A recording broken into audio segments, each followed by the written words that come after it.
Kung nakikinig sana si President Bongbong Marcos ngayon, I am appealing to you, Mr. President, please, listen to these people. Mr. President, sana ibalik mo ang buhay nito mga tao na ito to normal, not only to the QJC members, but also to your policemen. Galing pa ito sa ibang region na ilang araw na dito, walang matinong higaan, walang matinong kain, walang matinong tulog, walang matinong ligo. I am appealing to you, Mr. President. Please act on this. Huwag ninyo isara yung utak ninyo para mahuli lang si Pastor Kibuloy. You are willing to sacrifice everything.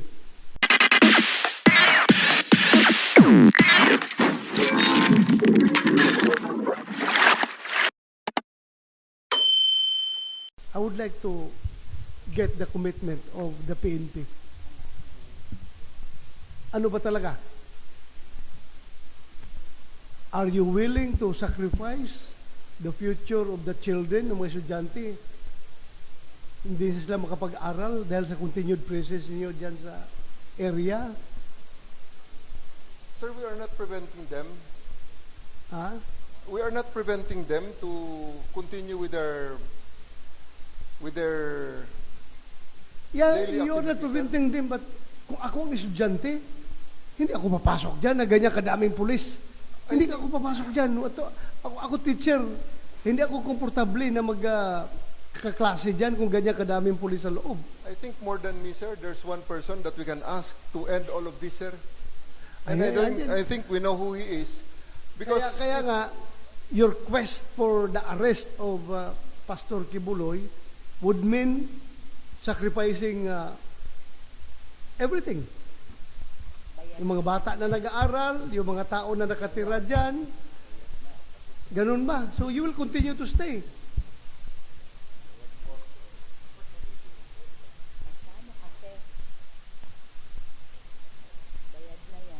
Hindi ba pwedeng bigyan nyo muna ng relief yung mga tao dyan to back to their normal lives? Tapos kung mayroon na naman kayong positive info, go ahead. Go ahead. You arrest Pastor Kibuloy kung nandyan siya sa loob. Alam mo, Nick, the way I see it right now, however you defend your position, you are at the losing end. Nakikita ko. And I think, I am suggesting to you, kung talagang after 13 days of occupation of that compound, still, hindi nyo na-aresto si Pastor Kibuloy, I think, it's high time for you to make a tactical retreat. For the meantime, huwag mong gawin na rason na napasubo na kami dito, tuloy-tuluyan na namin ito, sir, dahil napasubo na kami. You're not saying that, but ako, pakiramdam ko, yan ang nangyari ngayon. Napasubo na kayo dyan, kahit hindi niyo nakikita, si Pastor Kibuloy, tuluyan na lang ninyo, ayaw na ninyong umalis. Alam mo, it's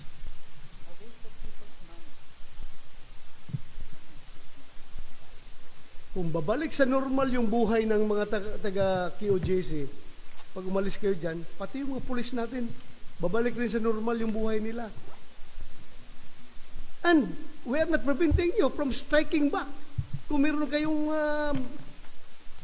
mabigat na informasyon na nandyan talaga si Pastor, pasukin nyo, arestuhin nyo.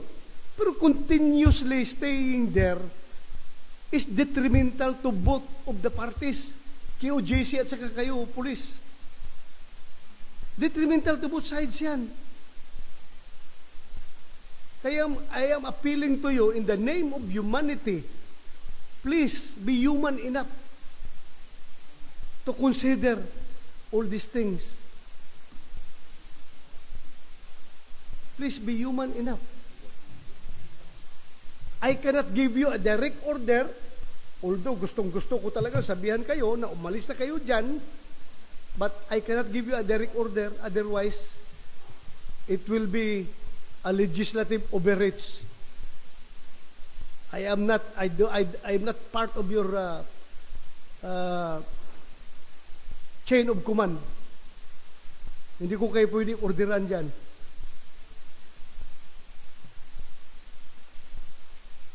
But as part of our oversight function over you, we have all the reason in this world to give you our advice, our recommendation, how to do things properly in the name of humanity.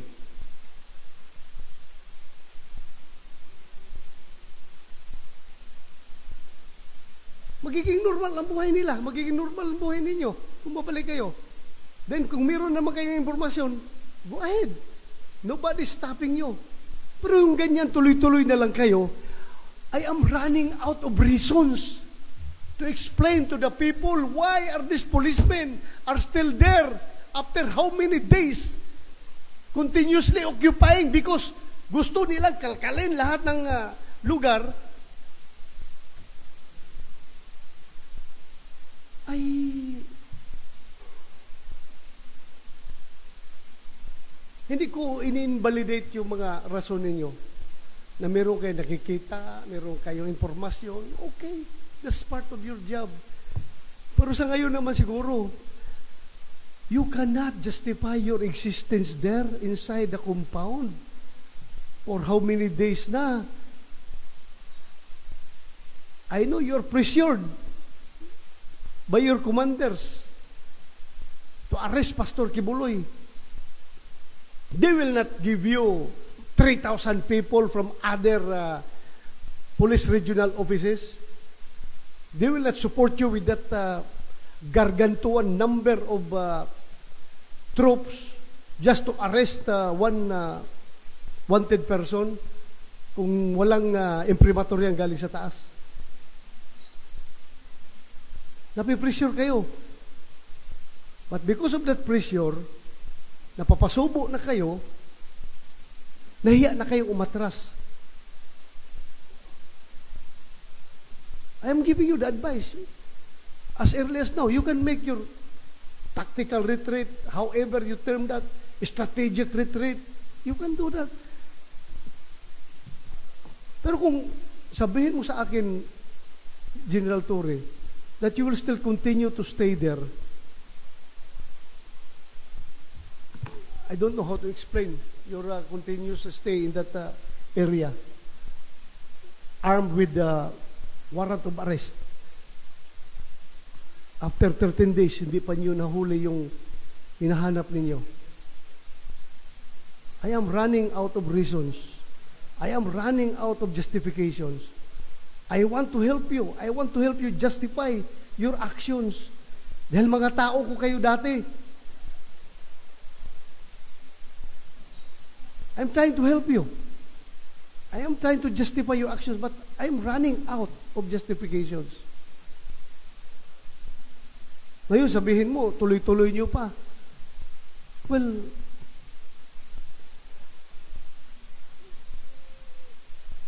I don't know how to deal with this situation. Kung nakikinig sana si President Bongbong Marcos ngayon, I am appealing to you, Mr. President, please, listen to these people. Mr. President, sana ibalik mo ang buhay nito mga tao na ito to normal, not only to the QJC members, but also to your policemen. Galing pa ito sa ibang region na ilang araw na dito, walang matinong higaan, walang matinong kain, walang matinong tulog, walang matinong ligo. I am appealing to you, Mr. President, please act on this. Huwag ninyo isara yung utak ninyo para mahuli lang si Pastor Kibuloy. You are willing to sacrifice everything.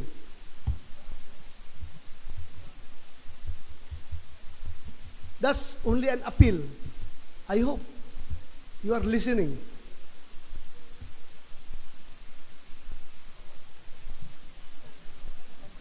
So again, I'm throwing back to you the question. How long do you intend to stay there? Sir, same with the commitment earlier.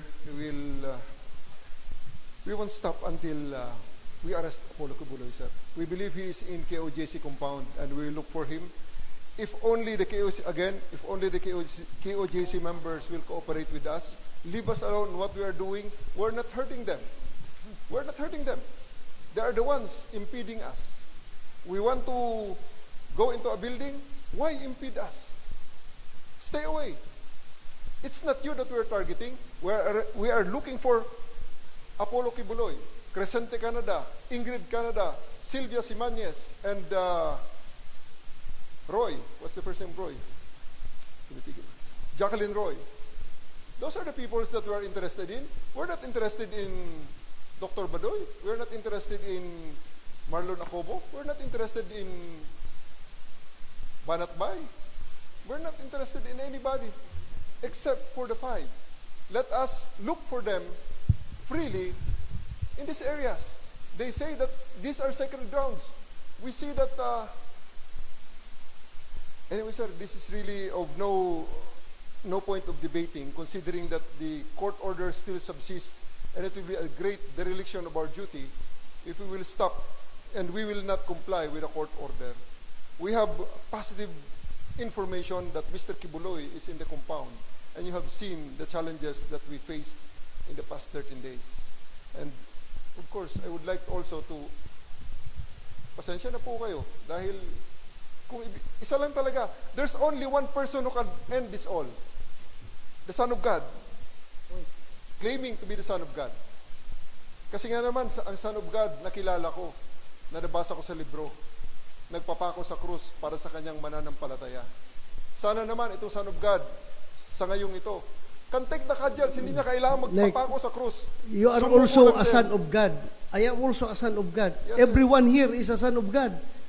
A daughter of God. You did not emphasize that. Everyone is. Lahat tayo dito, anak ng Panginoon. Sir. And also, sir, may I take this chance? Okay. Maybe the KOJC has the impression that I take joy and pride in doing this. Pride maybe because I'm doing my job, but I don't take any joy in this. My children are harassed by KOJC. They know my house. They've been delivering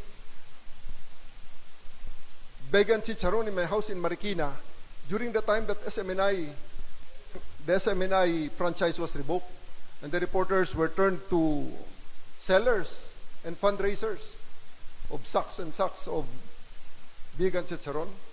I've been buying from them. I've been supporting them. They're my friends. I don't take joy in this job, sir. It's just because I took the oath that I'm doing this to the end.